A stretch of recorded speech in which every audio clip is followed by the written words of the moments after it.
when we talk of immunity later on, the organs of the immune system is a little bit advanced level.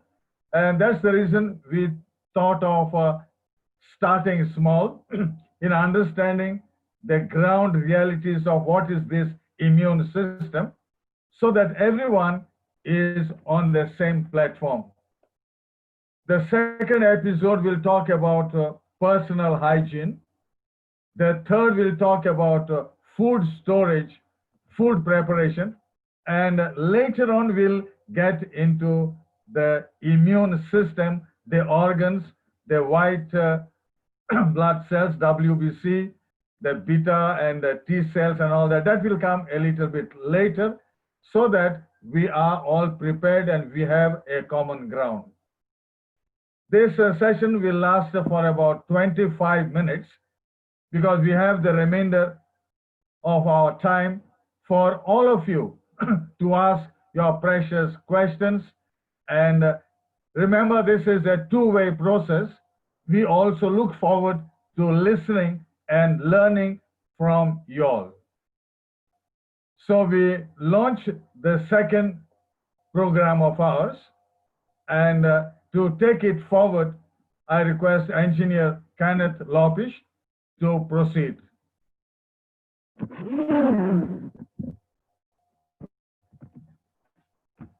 Good evening, everybody, and a warm welcome to each and every one of you. So we are right in the midst of this COVID-19 pandemic, and it calls for precautionary measures to be enforced at all times. And none is more important than a good washing of the hands. When we talk about a good hand wash, we speak about soap and water. So soap is a hope, and this includes 7 steps and should be for 20 to 30 seconds. Now, in the absence of water, we can use a sanitizer. And when we talk about sanitizer, we need to use a good sanitizer. So a good sanitizer basically is one where the ethyl alcohol percentage is around 70%. So the use of mask is mandatory.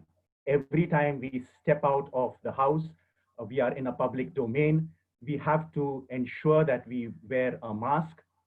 We are using fabric masks nowadays, and a good fabric mask has 3 layers.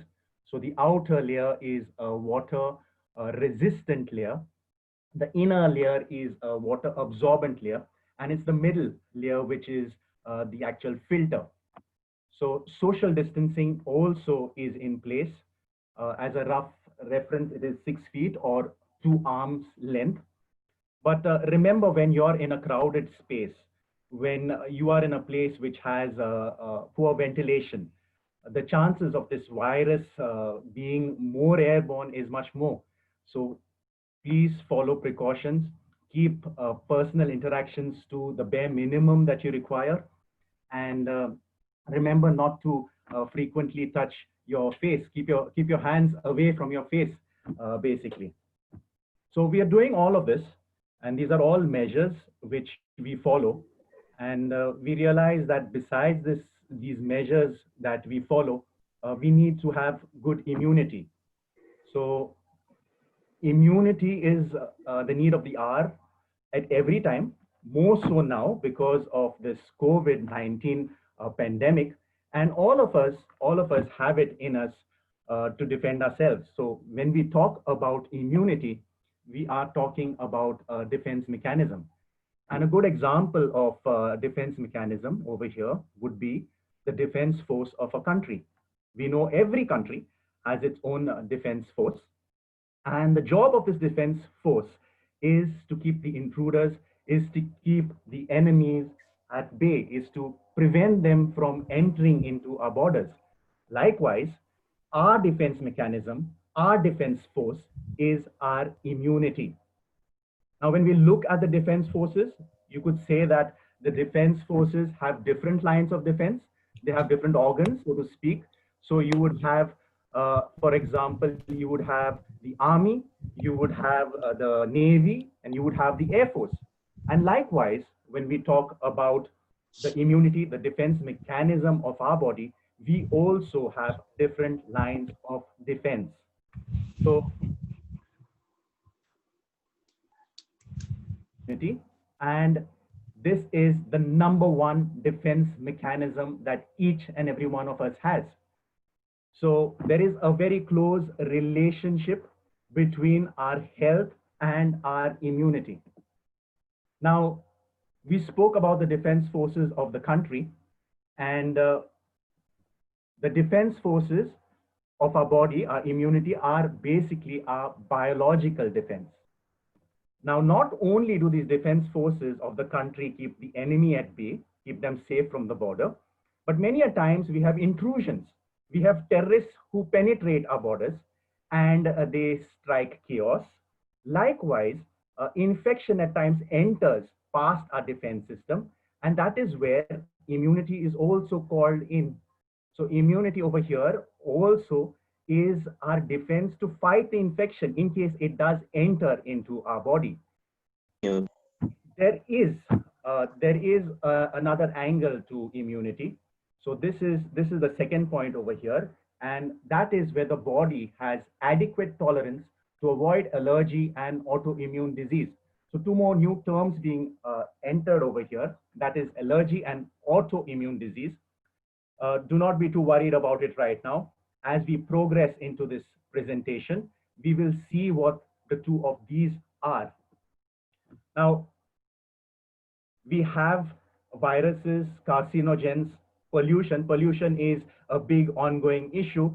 Germs, toxins, fungus, bacteria, parasites, a whole lot of enemies surrounding us at all times. And it seems as though everything in nature is a threat. But we do have our defense system and a strong immune system. It gives us more protection against colds, viruses, and other illnesses that could attack our body. On the other side, a weak immune system would make us more vulnerable to frequent colds, sinus infections, recurring infections, and slow wound healing, as well as causing anemia, fatigue, and lethargy. So this is the reason why health experts advocate us to have a very strong immune system. And you need to realize that all of us are blessed with a good immune system. This is God's gift to us. And maybe somewhere along the line, it has been bad maintenance. And when we talk about bad maintenance, possibly it is our lifestyle choices which has degraded, which has downgraded our inherently strong immune system. Now, I'll take you back to the defense forces. And when we talk about the defense forces of our country, at times there are new threats. So right now we are right in the middle of India-China standoff. And in this case, now India has had to respond by upgrading our equipment, upgrading the technological defense system. We've seen that we've had the Rafales joining our Air Force recently. And likewise, maybe we also need to look at our defense system. Maybe we need to look at upgrading maybe some of the equipment that we have. And probably this is a good time to look at maybe a pulse oximeter as an instrument that we can have in our homes. Now, a pulse oximeter basically gives us two readings. It gives us a reading of the pulse, and the oximeter basically is giving us the oxygen saturation level in one component of our blood, that is hemoglobin. So a healthy person normally will have a 95 to 100% reading as far as the oxygen saturation goes. And remember that when the reading or the levels drop to 60%, that is when we will require supplemental oxygen to be taken. Now, there are maybe other needs or other options also that we can look at. A germicidal or antibacterial formula as a gargle solution also goes a long way. And latest, some of the research says that it helps in preventing or basically it stops the progress or helps in controlling the COVID-19 virus. So that is another option as far as equipment, our personal equipment goes. One can also look at maybe having a steam inhaler. Now, a steam inhaler would probably help us in alleviating a lot of the nausea, a lot of the nasal congestion maybe that we would feel in case of a cold. So basically helps us in feeling a little better.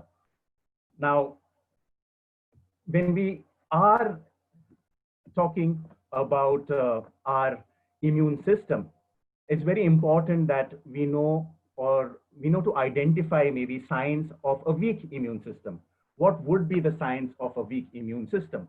And while a lot of these signs could point us to having a weak immune system, it is not mandatory that each of these signs can be interpreted only as as the reason of low immunity. There could be underlying reasons, but some of the signs that could point us and could warn us or could alert us that we have maybe a weak immune system are us getting sick frequently and then taking a longer time to heal. So if you want a number on this, it is said that if you get cold more than 3 times a year and then take longer to recover, this could be an indication that our immune system is not at its best. Similarly, when we talk about wounds or cuts that take longer to heal, this could again be maybe an indication that our immune system is lacking. Now, as per the American Academy of Allergy, Asthma, and Immunology reports, if you have to take more than 2 courses of antibiotics in a year, and even simple bacterial infection turns out to be severe for you, you might be suffering from immunology disorder. So for those who have attended our previous series, we spoke about we spoke about how our good habits, how good nutrition should be the number one the number one focus basically in our lifestyles, and medicines is the fallback plan. So frequent use of antibiotics basically should again warn us that all is not in order. Now, when we talk about cuts, people who recover slowly from cuts, this could be an indication that you are diabetic. So we've seen that people who get cuts on their feet, they take longer to heal, and then invariably it ends up in maybe amputating the foot. This could be a different reason. So the reasons could be numerous, but this could also indicate that you have low immunity. Again, in our previous session, when we spoke about physical wellness, when we spoke about physical health, we spoke about certain subcomponents, and we touched upon 3 main subcomponents over there in sleep. We spoke about nutrition, and we spoke about the importance of exercise. And when we spoke about sleep, we said a good night's sleep of 7 to 9 hours was very important. So say we are getting that amount of sleep, say we are sleeping well at night, maybe we are getting the required amount of sleep, yet we are still feeling fatigued. This could again point us that, maybe our immune system is struggling. And remember that an immune system needs more of your energy than normal. So your body needs more than normal levels of energy to keep fighting the infections. And as a result of this, you may end up feeling fatigued all the time.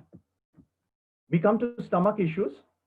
And when we talk about stomach issues, we need to understand that 70% of our immune system lies in our gastrointestinal tract, in our gut.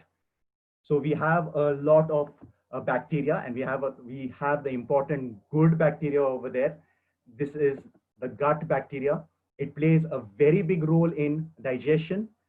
And remember that if your gut is not in order, this leads to a lot of illnesses. It leads to a lot of problems, so much so that the gut is referred to as the second brain.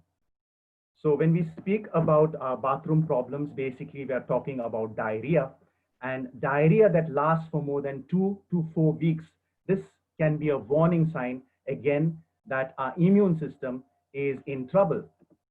Constipation is basically if our bowel movements are hard to pass, they're very firm, or they look like they're made up of small rabbit pellets. This is basically our immune system telling our intestine to slow down. Of course, as already pointed out, you could have underlying reasons such as other bacteria or viruses or other health conditions. We come to mouth ulcers, and all of us at some point of time have bitten our tongue or the inner side of our cheeks. But when you get frequent ulcers, again, please be alert that this could be an indication of a weak immune system. And there is a very strong link over here to stress and mouth ulcers. And when we talk about stress, when we talk about anxiety, depression, worry, this all contributes to our stress. Remember that stress is a common denominator for most health problems. So we need to focus on keeping stress at bay. Now, we get mild fevers, and this basically is a good sign because this tells us that our defense forces, our immunity is fighting. But if we are running a higher temperature than normal, this could be because our immune system is starting to overwork. One of the common signs of COVID-19 is again a high fever, 103, 104. So high fevers are something that we need to look out for and requires our immediate attention. We speak about repeated infections. And again, over here, if you need to take antibiotics more than twice a year, and this is 4 times for children, then again, our body is not able to attack germs on its own. We have chronic sinus infections, being sick with more than 4-year infections in a year, and this is for anyone over the age of 4. Anyone who has pneumonia more than once, these are all red flags. These are alerting us to a condition which is unsafe. Now, we spoke again, and I just touched upon it, 3 subcomponents, vital subcomponents of our physical wellness. We just touched upon sleep. We are looking at nutrition. We said that there is a strong link between nutrition and our health. So remember, every time you eat or drink, you are either feeding disease or fighting it. I said we would touch upon autoimmune disease. So when we look at our immune system, basically, we've understood that this is our defense force against disease. But there are times now where our own immune system malfunctions. And when I say malfunctions, it basically mistakenly attacks healthy cells, tissues, and organs of our own body. So this is basically our own system fighting against us. And this is a mistake. So this is known as autoimmune disease. And these attacks can affect any part of the body. What happens then, it weakens the body function, it will weaken the immunity, and in certain cases, this turns life-threatening. So scientists know about more than 80 autoimmune diseases, and some of the well-known ones are type 1 diabetes, multiple sclerosis, lupus, and rheumatoid arthritis. Some of them are very rare to diagnose, and what happens is that many a times patients have to suffer many years before getting a proper diagnosis.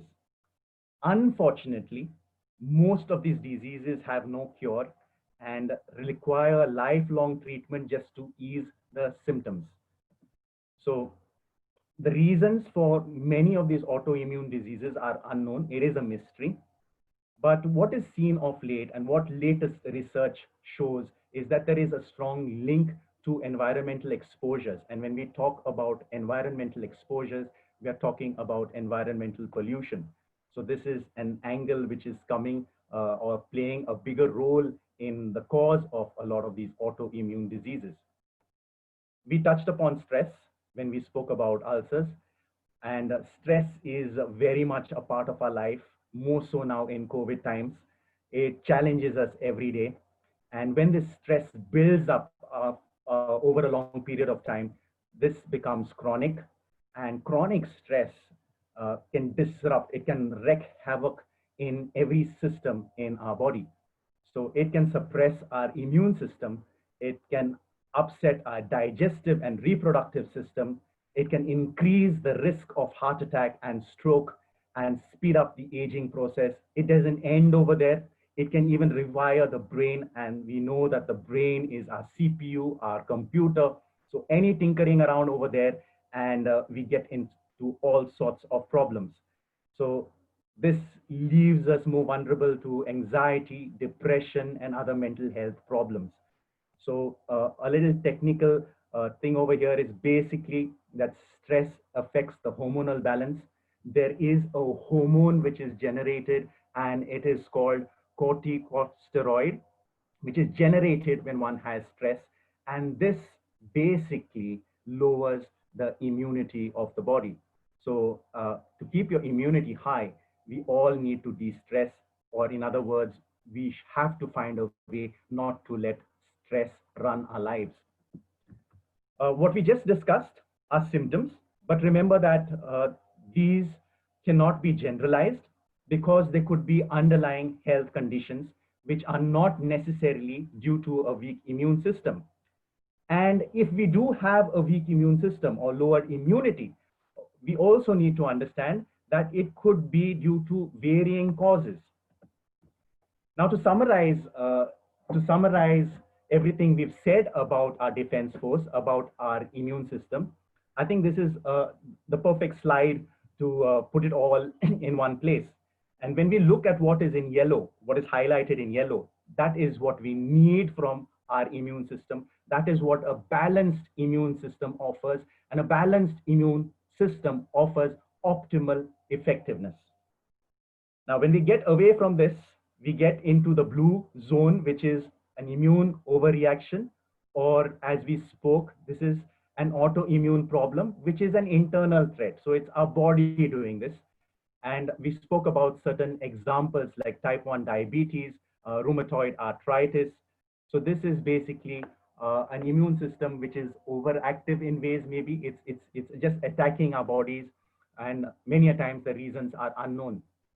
We also spoke earlier about allergic reactions at the beginning of this presentation. So these are external threats which get our immune system to basically overreact. So we have over here asthma, sinusitis, eczema. This is basically our immune system which is overreacting. When we come to what is in red, and this is what the focus of today's session is all about, an underreaction or an immunity which is underreacting or underperforming leaves us open to infection. And we all know that these infections are brought about by viruses, bacteria, fungi, and parasites. And the virus that we are all fighting right now is the COVID-19 virus. So this is lowered immunity. Lowered immunity also makes us susceptible to cancer. And we have cells, all of us have cells, which have the potential to turn cancerous, but it's basically our immune system which keeps things in order, which keeps things behaving properly. So there's a lot of focus on a very healthy immune system. People with HIV, TB have lowered immunity, and which is why they need to be extra cautious at such times, which is why the angle of comorbidities comes up. This is because our defense forces are somehow weakened at this time. Now, to put it again in a nutshell, it is our defense force, our immunity, which is essential for our survival. These are our defense forces. And were they not there, this would keep the door wide open for all the bacteria, all the viruses, all the parasites, everybody, all the pathogens who surround us at all times to basically walk into us and wreak havoc. So our immunity is our primary defense against disease. And I now request our General Secretary, Jovito Lopez, to take us further and add his inputs. Thank you. I must thank Kenneth for making it very simple for an understanding of the symptoms. Many of us may have, don't worry about it at all. We are just starting on a small note, and this understanding is necessary if we want to improve our system which has been given to us. So if there are any questions, I would request Kate, you please raise your hands, and we know that we need to listen to what you would like to share with us.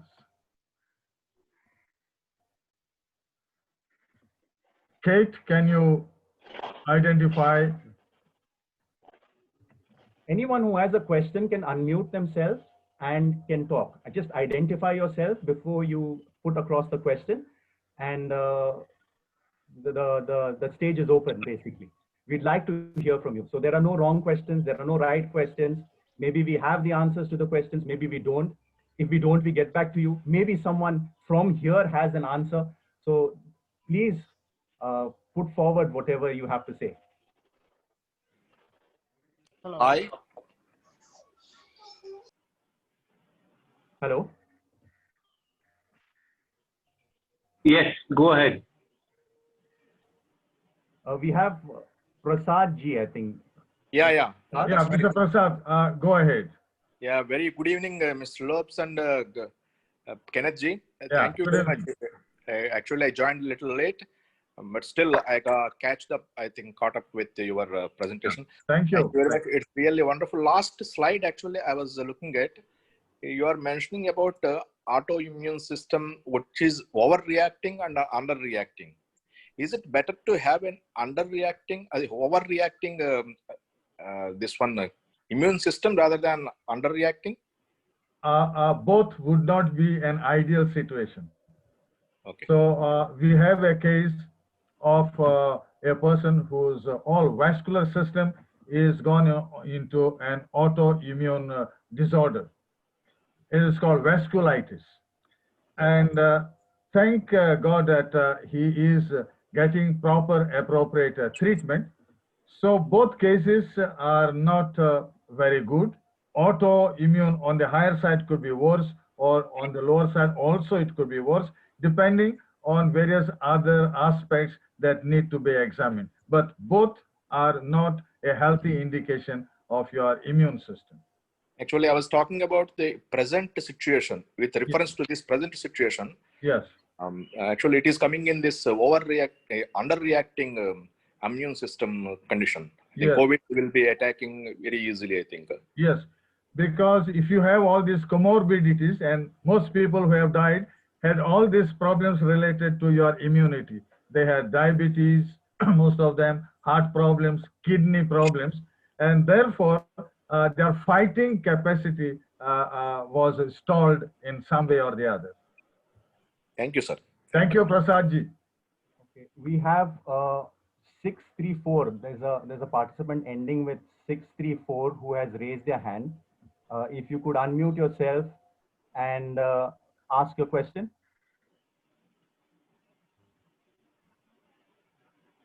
Hello. Yeah, hello. Sir, myself Lakshman. Yes. Yeah, actually, we are in our building. Today only confirmed one positive case. Yes. In our building. So what precaution should I take? Basically, we are taking mask and all those things, but we come to know in our building right now. Yes.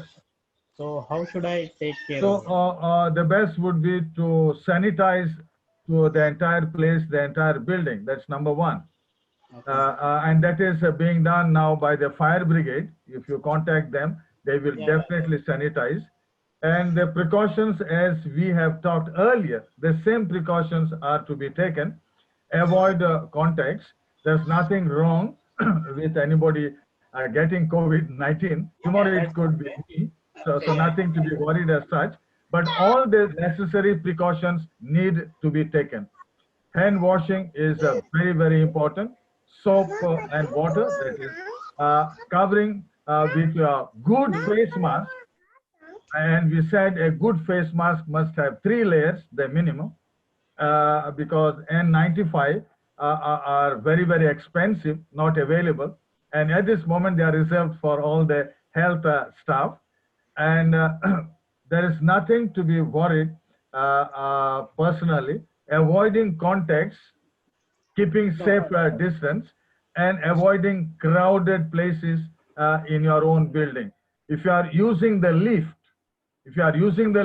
then the entire system has to be sanitized, and there must be somebody to monitor who is entering into the building.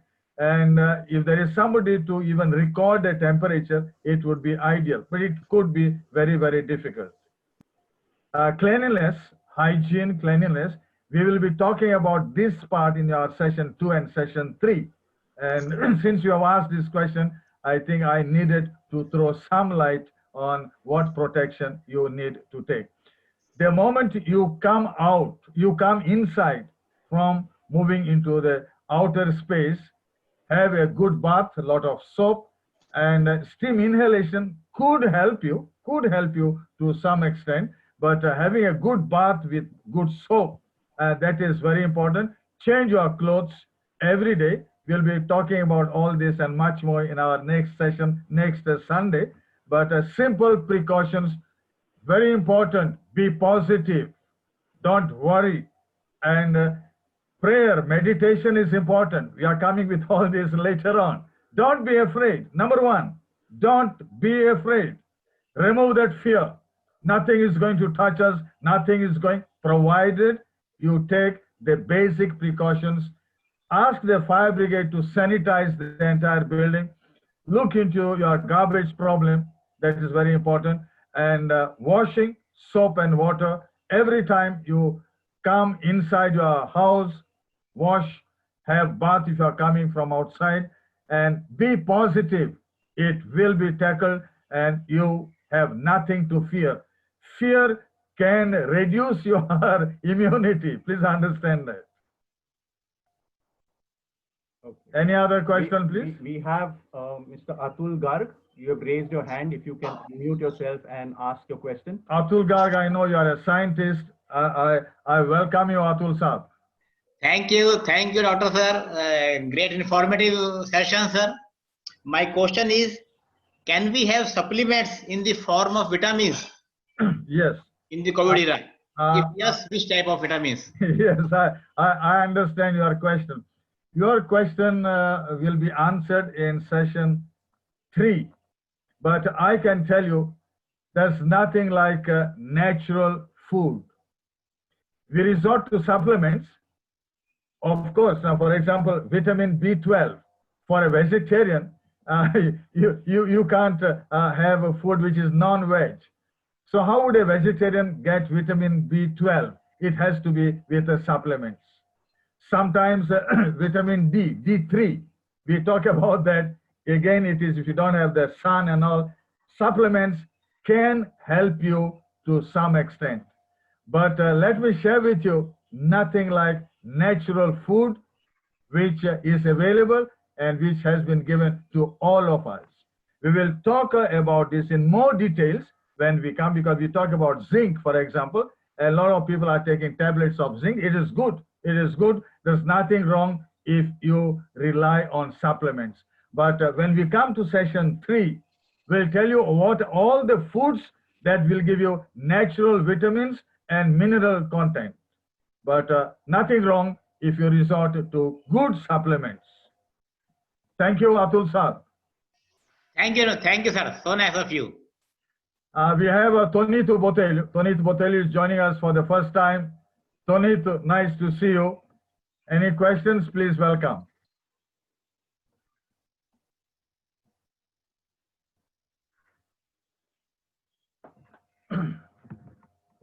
I think there being no moment, not at the moment, because I'm quite happy listening to you guys. Yeah.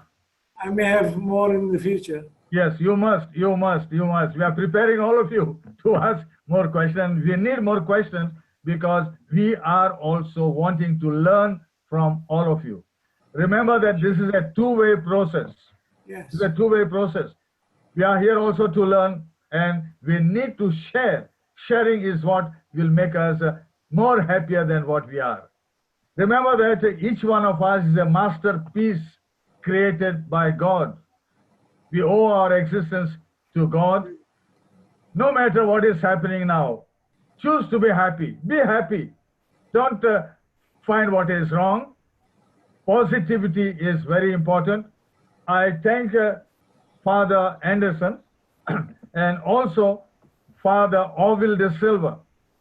These two Jesuits have been helping us to get the connectivity, and we are very grateful to both of them. Also to Daughters of St. Paul, who have been always with us, and each and every one of you. You have spent your precious 35 minutes now with us, and Kenneth is one of us. Kate is also one of us. To each and every one of you, I must express my deep gratitude and my gratitude to God, because during this presentation, no electricity failures, which is something good that we have experienced, and our net services have always been excellent. It has been a great teamwork. Let us grow all together and let us improve our immunity so that we get longer, healthier years to come. Bye-bye till we meet on next Sunday.